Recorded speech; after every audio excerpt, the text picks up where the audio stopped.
Jack Wicks from the Social Housing Group has to be the biggest con artist on the internet right now. And the worrying thing is, many people are copying his ingeniously well-developed, crafty scam, taking millions of pounds in the UK every single month from thousands of unsuspecting property newbies. I'm not here to sell you this stuff. It's Deal Sourcing for Dummies Part 2. Nobody's talking about this online, which means that he is actively, and many other people are actively targeting people just like you this very second. This is the great social housing scam. I'm not just going to expose Jack Wicks' social housing scam, but the whole industry of scammers that are using this scheme. I want to educate you to spot similar scams so that you can differentiate between legitimate investment opportunities and these dirty, rotten, crafty Ponzi schemes. We're going to be going through contracts. I'm going to be showing you how to read them, what to check for, what questions to ask before investing your money into anything. So, let's start from the beginning. Social housing. What is social housing? Well, the government has got billions and billions of pounds in funding to house vulnerable people that haven't got any accommodation. You can rent direct to the council and list your property as emergency accommodation, or you can rent to an independent housing association and receive long leases with guaranteed rent. I do this myself with many of my properties. I receive great returns with housing associations who rent my properties and then use them as homeless shelters, safe houses for women fleeing domestic abuse, and many other vulnerable people groups. It's a great way to get good rent. In some cases, extremely good rent, whilst also helping a particular cause that you may feel passionate about and tapping in to the council's budgets. So what is rent to social housing? Rent to social housing, rent to rent, is when you rent a property from a landlord on a commercial lease for, say, £1,000 per month, but then sublet the property out at a higher amount for, say, £1,500 a month. You then make £500 per month for a fixed period of the lease without doing very much, just from being the middleman. This is completely legitimate if done properly with the correct contracts. It can be quite lucrative if you've got the right connections and properly understand the processes of rent to rent. So what's Jack Wicks doing? Jack is telling people that he has loads of successful rent to rent social housing properties, and he's making a killing. He's showing his dream life on social media. The latest update of me building a £100 million property business while in Spain. Jet setting the world whilst housing 1 million vulnerable people using the rent-to-rent business model. Of course, people will then message him and say, hey, can you help me do the same? And he will say, don't try and do this yourself. Instead, partner with people that are already doing it, aka him. The cool thing about partnering is that you're in it together. And that way you can tap into his connections and his infrastructure. Okay, fair enough. I mean, I personally would always recommend learning yourself first before partnering with others. But so far, it sounds good, it sounds fair, it sounds legitimate. A small red flag, though, is that he's specifically targeting newbie investors. With rent to rent, there's a lot of new starters. That would be fine if he was teaching them about how to get started in property, but he's not. He's targeting newbie investors and then persuading them to invest in his lucrative social housing deals. Bulletproof you're going to get in terms of the guarantee of your money. And then involving them in his scheme with the lure of commissions, but more about that later. Why would you want a newbie investor to invest and not an educated, active investor? And the answer is because a newbie investor is easier to fool when it comes to selling your deals. They don't know what questions to ask. They don't know how to do their own due diligence. Jack even poo-poos property educators like myself. People who say that they don't have money often end up spending thousands on property courses to learn how to invest with no money. It doesn't make sense. He doesn't want you to be educated because he knows that no educated person would invest in his fake Ponzi scam. So far, we've already got 2 red flags. 1, poo-pooing getting property education, and 2, targeting newbie investors to buy your deals. This alone does not mean that you're a fraud, but in my book, alarm bells are ringing. So what exactly is he offering to his investors? Well, luckily, I've spoken to dozens of Jack Wicks social housing investors, and they've sent me the contracts that they've had with him. So let's go through the contracts and see exactly what Jack is selling his investors. So far, it says right at the top, loan agreement.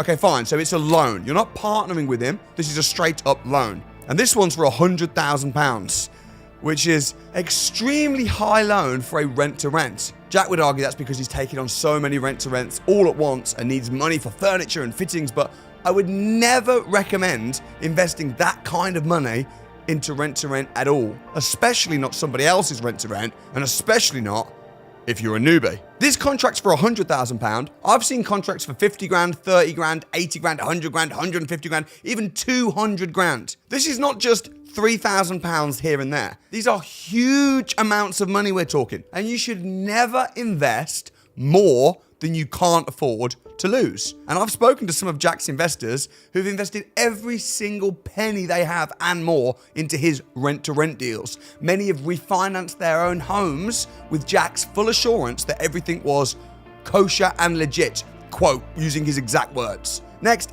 there's a fixed amount here. So on this contract, this is for 35% per year. Now, that is a very, very high fixed return on investment.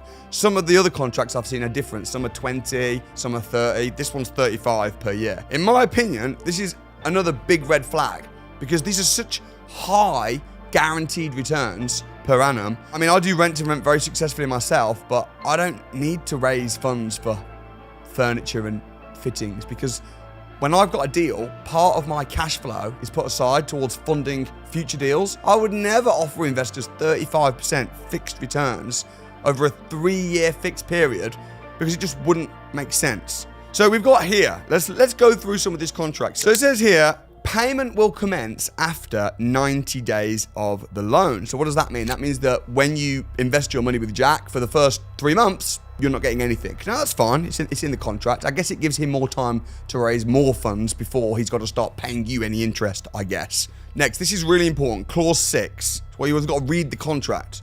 It says this, it says, if the borrower defaults in the performance of any obligation under the agreement, then the lender may declare the principal loan amount owing and interest due under this agreement at that time to be immediately due and payable together with the default interest. So what that basically means is that if Jack fails to pay you your money, he has to immediately pay you your money. Sounds great, right? But what if he doesn't do that? Where's the security? Where's the security on this loan? Well, we've actually got point 26 is where we get to the security on the loan.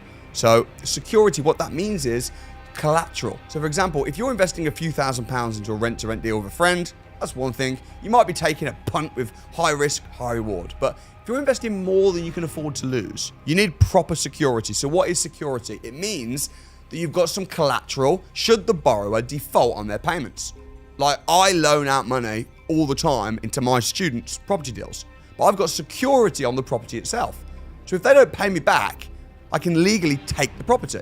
For a rent-to-rent, this doesn't really work because the property's owned by somebody else, you just have control. So security, you might look at maybe a personal guarantor. You might have a charge on a property that the borrower owns elsewhere.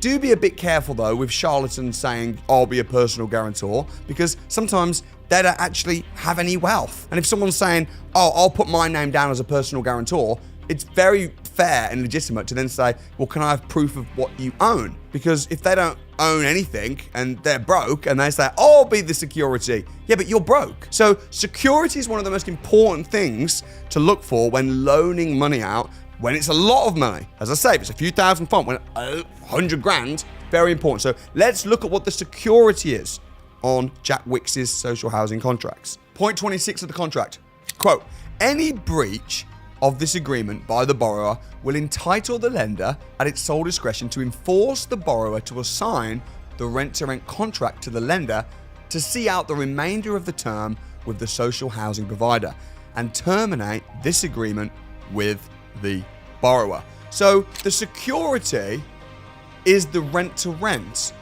which is owned by somebody else. Now bear in mind, there's nothing registered at land registry or on the title deeds. This is just a contract between you and Jack Wicks. from his company.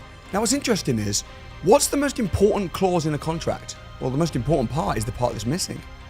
And what's missing in this contract?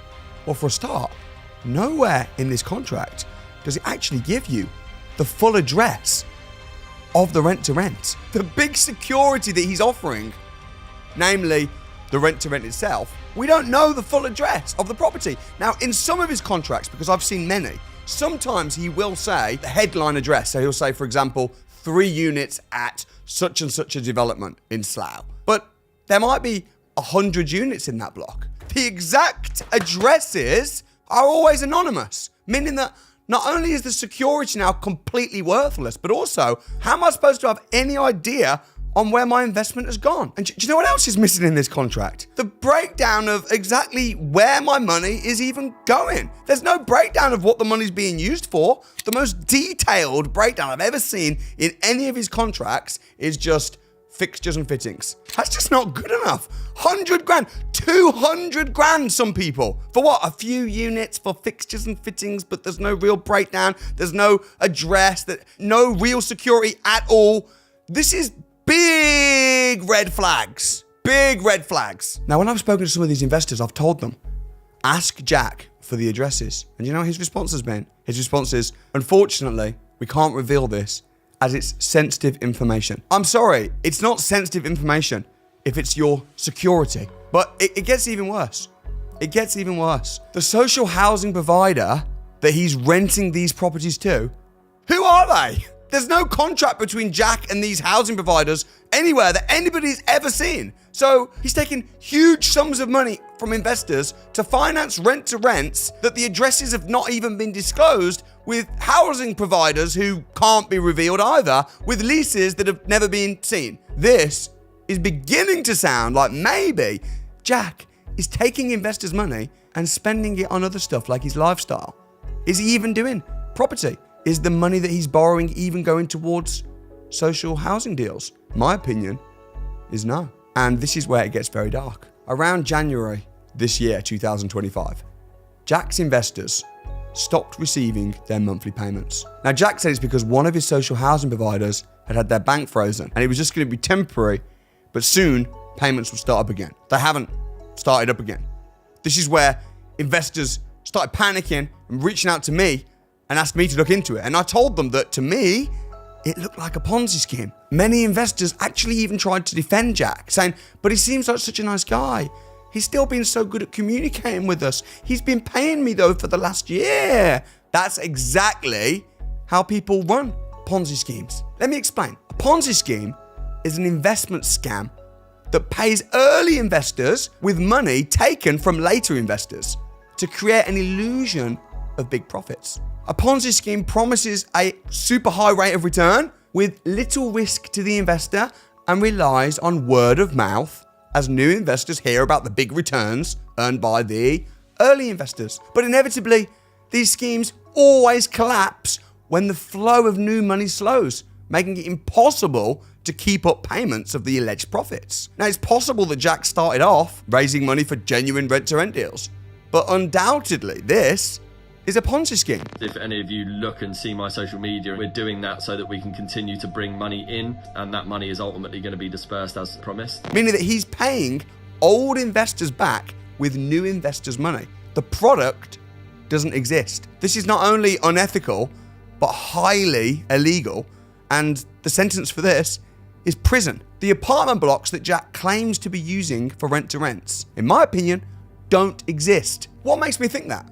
Well, with the payment stopping to the investors, with no head leases, with no contracts, with no addresses, looking very sus. Yeah. So, as I did a bit of investigation, I went to his website, socialhousingholdings.co.uk, and I looked and investigated his pictures that he'd got on his website with his showcasing his apartment blocks. Now, very, very simply, all you have to do when you see people showcasing their apartment blocks is save the image and then put it onto Google image search. And what this does is it shows you if that image has ever been anywhere else on Google and where it originated from initially. The properties that he's got on his website, most of them, they're not even in the UK. They're apartment blocks in Poland, in Dublin, and one of them which is actually a big development in London. You know what's really interesting? That development is actually owned by somebody that I know. And guess what? I reached out to him. And guess what he told me? He told me that they're all privately rented to families and he'd never heard of Jack Wicks, and told me that none of those properties had ever been used for social housing. Now maybe, let's give benefit of doubt. Maybe Jack just used these images for examples for visual effect. So I went a step further. The part addresses of the blocks that he's got on his contracts, I drove to these developments, some of them at least, on the contracts. I found the developers, the agents, and even knocked the doors, and guess what? Not one of them were used for social housing. Literally, there was one block, I think there was about 90 apartments, and it was owned by one person. We spoke to the developer. These are made up. And guess what? I reported back to the investors, and Jack's investors have now reported this to the police, who are now investigating Jack Wicks. So how's Jack responding? What's he saying now?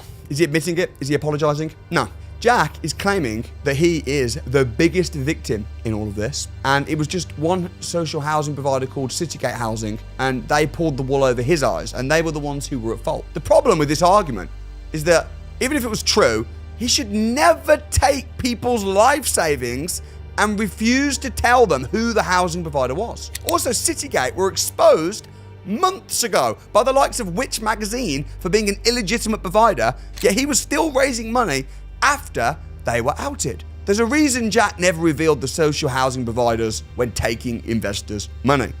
There's a reason Jack never revealed the addresses when taking people's money. There's a reason he never gave people a breakdown of where their investment went when he was taking people's money, and that reason is this is a giant Ponzi scheme. At best, Jack's a complete idiot who took advantage of newbie investors. At worst, he knew from the very beginning that the deals didn't exist and had no intention of ever paying investors back. Worse than that, as if it can get any worse. He's now selling property courses. Now, I signed up for one of his paid-for property courses, £3,500, part of this research. And guess what? His property courses, teaching financial freedom, he doesn't teach about how to invest in property. What he's teaching is all focused on how to sell his so-called deals. It's all about the funnel. How to speak to newbie investors. The most important way to handle investors' objections for lack of information. No site visits, no property addresses, no providers' names, no contracts. He actually teaches people how to pull the wool over other people's eyes when selling his skin. It's a disgrace. When I reached out to Jack, he admitted to me that he'd taken millions and millions of pounds from investors for these deals. He made a video recently saying that he'd raised £15 million in the last 8 months. This year alone, I and my company have raised over £15 million. So how did Jack manage to raise so much money? Because he built trust by paying the monthly payment to begin with and then asking for more and more money. He would then teach his investors on how to sell the so-called deals to anyone that would listen, friends, family, anyone, in return for a £1,000 commission. There's even lessons on his course on how to invoice for that commission. What a scheme, getting people to sell non-existent deals to investors who would then learn to sell the non-existent deals to more investors. There were even some people in my community that were upset that I wouldn't allow them to promote these social housing scheme deals. I just knew in my gut that it wasn't right. I hadn't even seen the contracts. And when I asked to see more information last year about the scheme, they wouldn't give it to me and they left and joined other communities where they could freely scam people with no redress. Jack Wicks was recruiting people aggressively and being promoted on other property influencers channels, like the Fontaine brothers. I wonder if these influencers were maybe getting kickbacks. So what's Jack Wicks doing now? Well, sadly, he's still raising money from investors. His latest scheme is a similar setup, where he's offering fixed returns for people that give him money for litigation bonds. He's luring people in and working with a guy called Matt Haycox from Fenfurch Legal, sounds very legitimate, to close the deal offering insurance-backed security. What does that even mean, insurance-backed security? Well, when I read through the contracts and looked at it, it's about as much security as the fake rent-to-rent units with anonymous addresses. Matt Haycox has been investigated before, banned as a director for 12 years with articles printed about his links to previous Ponzi schemes at Huddle that's seen millions lost and gone into administration. They tell you don't Google these things, it's not important. They literally tell investors when recruiting new investors not to mention the name of the litigation bond company. Don't mention Fenchurch by name at that point. Don't, tell them what the house is and tell them what the return is. That's an FCA issue. Yeah, we've covered that off with the guys. Don't mention Fenchurch because it will just overcomplicate things and it will get them into hot water with FCA. What? Matt Haycox actually said that. Now, here's the worst bit. When investors are asking Jack, what's going on with my money, man? I gave you 100 grand, I gave you 200 grand, and they're ringing him up stressed. He's telling them the best way to get their money back is by investing more money, but now into these litigation bonds to help recoup the money. He's also offering to pay them £1,000 commission kickback to anyone that recruits their friends and family.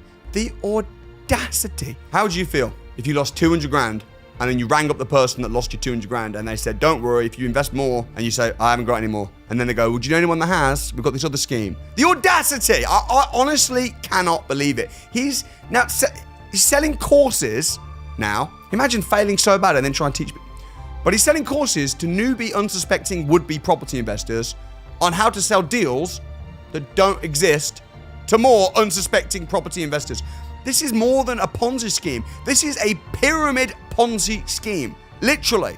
And the only reason Jack Wicks hasn't disappeared off the face of the earth is because he's still taking money from people right now. His investors are still recommending his schemes to their friends in order to get a little kickback. I offered to do a full unedited interview with Jack, but he declined. He also failed to even answer the majority of my questions sent to him over email. So my prediction is that he'll soon delete all of his social media channels and sail off into the sunset, disappear to Benidorm with his millions of pounds in raised finance. Well, that is if the police don't lock him up first.